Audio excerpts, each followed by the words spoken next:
18번 문제입니다. A국의 소비지출 C, 투자지출 I, 정부지출 G, 순수출 XN, 조세징수액 T가 다음과 같을 때 이에 관한 설명으로 옳은 것은 단 Y는 국민소득이고 물가, 금리 등 가격 변수는 고정되어 있으며 수요가 존재하면 공급은 언제나 이루어진다고 가정한다. 보기들을 보면 균형 국민소득에 대한 내용이 나와 있고 그 다음 정부지출과 조세징수액 그리고 정부지출 승수, 투자 승수 같은 말들이 나와 있는 것으로 봐서 승수 효과를 구해서 접근하는 문제입니다.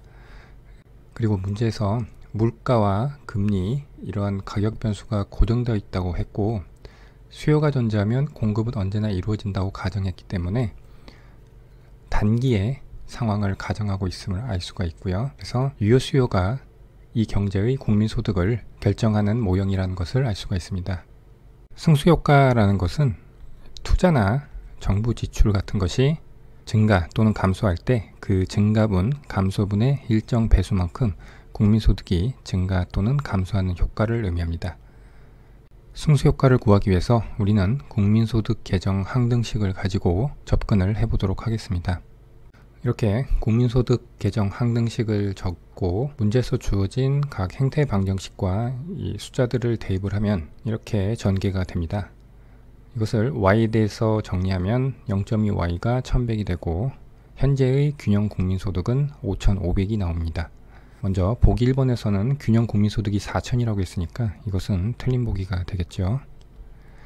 그리고 승수효과를 구하기 위해서 다시 국민소득 계정 항등식에 행태 방정식을 대입을 해주는데 소비의 행태 방정식만 대입을 해줍니다. 그리고 양변을 전미분해서 정리하면 y는 이 좌변에 dy가 있고 우변에 0.8dy가 있으니까 이 좌변으로 넘기면 0.2dy가 되고 그리고 오른쪽은 상수 300은 전미분할 경우에 제로가 되죠. 그리고 마이너스 0.8dt 플러스 di 플러스 dg 플러스 dxn이 됩니다.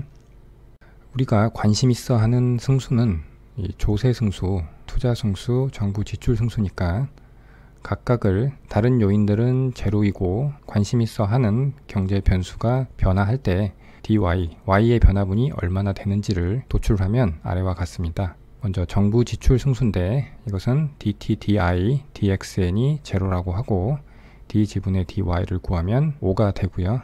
그리고 투자 승수 역시 5가 됩니다. 그리고 이 아래는 조세 승수인데 조세 승수는 이 앞에 마이너스 0.8이 있죠. 그래서 0.2를 넘기면 마이너스 4가 되죠. 그래서 dt분의 dy는 마이너스 4가 됩니다. 보기 2번 정부 지출이 10 증가하는 경우 균형 국민소득은 30이 증가한다. 정부 지출 승수가 5였죠. 그러면 정부 지출이 10이 증가하면 균형 국민소득은 50이 증가하죠.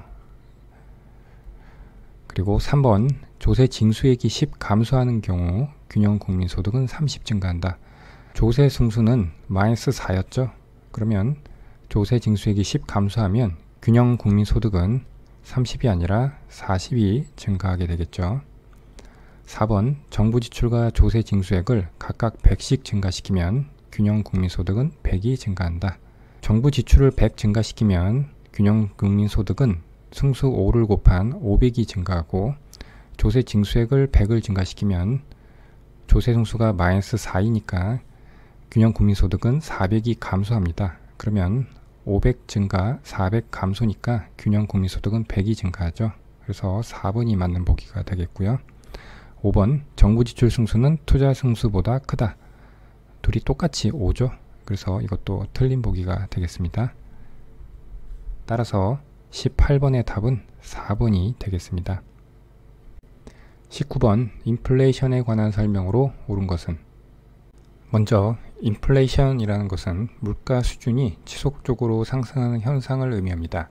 이 경우 인플레이션이 예상되었느냐 아니면 예상되지 못했느냐에 따라서 비용이 나타나게 되는데 예상된 인플레이션 같은 경우에는 먼저 첫 번째로 구두창 비용이 발생하게 됩니다. 이 구두창 비용이라는 것은 인플레이션이 발생하게 되면 화폐의 가치가 떨어지기 때문에 가급적 경제 주체들이 현금 보유를 줄이려고 합니다. 따라서 은행을 더 자주 방문해야 하는데 이 경우에 드는 소요 시간이나 교통비 같은 비용이 증가하게 됩니다. 이것을 구두창 비용이라고 은유적으로 표현을 하고 있습니다. 그리고 두 번째로는 메뉴 비용이 발생하게 됩니다. 인플레이션이 발생하면 음식점을 예를 들면 메뉴의 가격표를 다시 만들어야 됩니다. 따라서 이 가격표를 새로 만드는 데 드는 비용이 발생하는데 이것을 메뉴 비용이라고 하고요.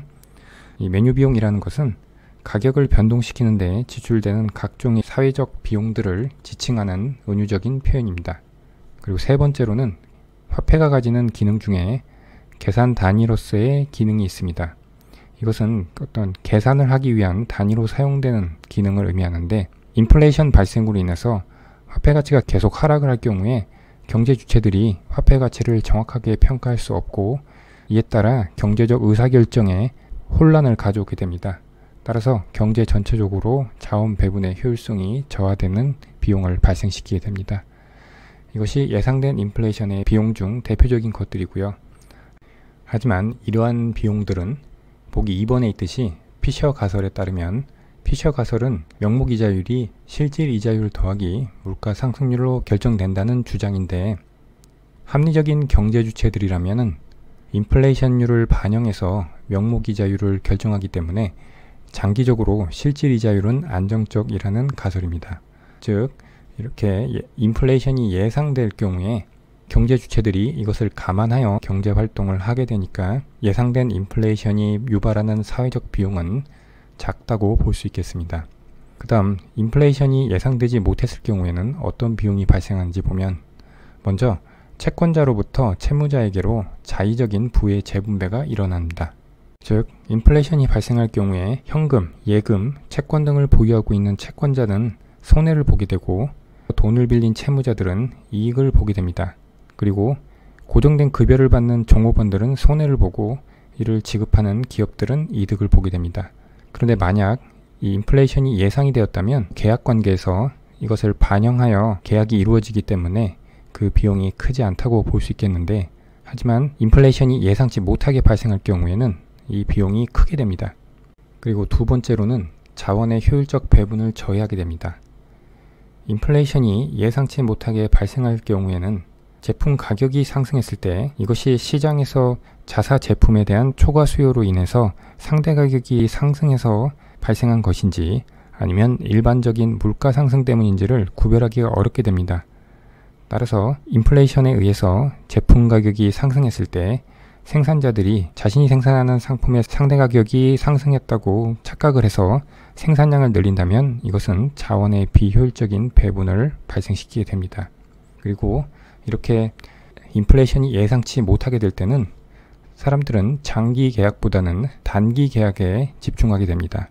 왜냐하면 장기가 예측하기 어렵게 되기 때문에 리스크를 줄이려고 하기 위해서 단기 계약을 선호하게 되는 현상이 발생하게 됩니다. 이것도 역시 사회에 장기적인 투자를 저해시켜서 경제 성장에도 악영향을 미치게 됩니다. 그 다음은 디플레이션과 스태그플레이션에 대한 간단한 정의입니다. 디플레이션은 인플레이션과 반대로 물가 수준이 지속적으로 하락하는 현상을 의미하고, 스태그플레이션은 경기 불황, 국민소득 또는 생산의 감소와 인플레이션이 동시에 나타나는 현상을 의미합니다. 여기까지 살펴보고 보기를 하나씩 따져보겠습니다. 1번, 예상치 못한 인플레이션이 발생하면 채권자가 이득을 보고 채무자가 손해를 보게 된다. 반대로 서술하고 있죠. 2번, 피셔 가설에 따르면 예상된 인플레이션의 사회적 비용은 미미하다. 우리가 예상된 인플레이션의 비용을 알아볼 때 살펴본 내용입니다. 2번은 맞는 보기가 되겠습니다. 3번, 예상치 못한 인플레이션은 금전거래에서 장기 계약보다 단기 계약을 더 회피하도록 만든다. 예상치 못한 인플레이션이 발생하면 불확실성이 커지기 때문에 금전거래에서 장기 계약보다 단기 계약을 더 선호하도록 만들죠. 그래서 이 부분이 틀린 부분이 되겠고요. 4번, 경기 호황 속에 물가가 상승한 현상을 스태그플레이션이라고 한다. 경기 호황이 아니라 경기 불황이 되겠죠. 그래서 4번도 틀린 보기고요. 보기 5번, 인플레이션 조세는 정부가 화폐 공급량을 줄여 재정 수입을 얻는 것을 의미한다. 여기는 이 화폐 공급량을 줄여 부분이 틀렸는데요. 이 인플레이션 조세에 대해서는 좀 자세히 살펴보도록 하겠습니다. 인플레이션 조세, 인플레이션 세, 또는 시뇰리지는 화폐 주조세 또는 화폐 발행 차익이라고도 하는데, 화폐 공급 증가로 인해서 인플레이션이 발생하고 이러면 화폐 가치가 하락하죠. 따라서 화폐를 보유한 민간이 손해를 보게 됩니다. 이 손해를 우리는 인플레이션 조세라고 합니다. 정부는 예산 적자의 재원을 마련하기 위해서 조세를 걷거나 국채를 발행해서 조달을 하게 되는데, 조세를 걷거나 국채를 발행할 수 없을 경우에는 화폐를 발행해서 그 재원을 메꾸게 됩니다.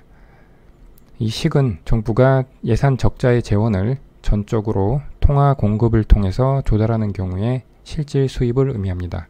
그래서 통화량 증가를 물가로 나눈 것이 되고, 이것은 분자와 분모에 통화량 M과 M을 대입을 해주면 통화 증가율과 실질 화폐 공급량, 실질 통화량으로 구분을 할 수가 있습니다. 그리고 균형에서는 이 실질 통화 공급량은 실질 화폐 수요량과 같게 되죠. 그래서 이렇게 대체를 해주고요. 그리고 이 안에 있는 이 금리 R은 명목이자율이죠. 우리는 피셔 방정식에 의해서 실질 이자율과 기대 인플레이션의 합으로 변환을 해줄 수가 있습니다. 그리고 장기적으로는 기대 인플레이션과 실제 인플레이션은 일치하게 되고, 그리고 화폐 수량 방정식에서 양변에 자연대수 로그를 붙이고 시간에 대해서 미분하면 아래와 같이 증가율의 식으로 변환이 됩니다. 그리고 장기적으로는 이 화폐 유통 속도 V와 실질 GDP는 제로가 되기 때문에 결국 통화 공급량을 우리는 뮤라고 하고, 물가 상승률을 인플레이션율 파이라고 하면 뮤와 파이가 같게 됩니다. 따라서 이 파이 익스펙테이션이 장기적으로는 파이와 같게 되고, 그리고 이 화폐 수량설에 의해서 파이는 뮤와 같게 됩니다. 그래서 이와 같이 표시를 할 수가 있고요. 그리고 이 왼쪽에 있는 n분의 델타 m도 똑같이 뮤죠. 그러면 인플레이션 조세는 뮤 곱하기 화폐 수요, 이런 형식으로 표시를 할 수가 있습니다. 즉 인플레이션 조세는 민간의 실질 화폐 잔고, 실질 화폐 수요를 세원으로 하고 인플레이션율을 세율로 하는 조세를 의미한다고 할 수 있겠습니다. 이것을 오른쪽에 그래프로 그려보면 통화 증가율 뮤가 증가함에 따라서 인플레이션 조세는 증가하다가 어떤 뮤 스타의 수준에서 감소를 하게 되는데, 이것은 통화 증가율이 낮은 상태에서는 통화 증가율 뮤가 상승함에 따라서 이 뮤가 직접적으로 증가하는 효과가 실질 화폐 잔고 안에서 뮤가 증가함에 따라서 L이 감소하는 효과보다 상대적으로 크기 때문에 인플레이션 조세 전체는 증가하게 되고요.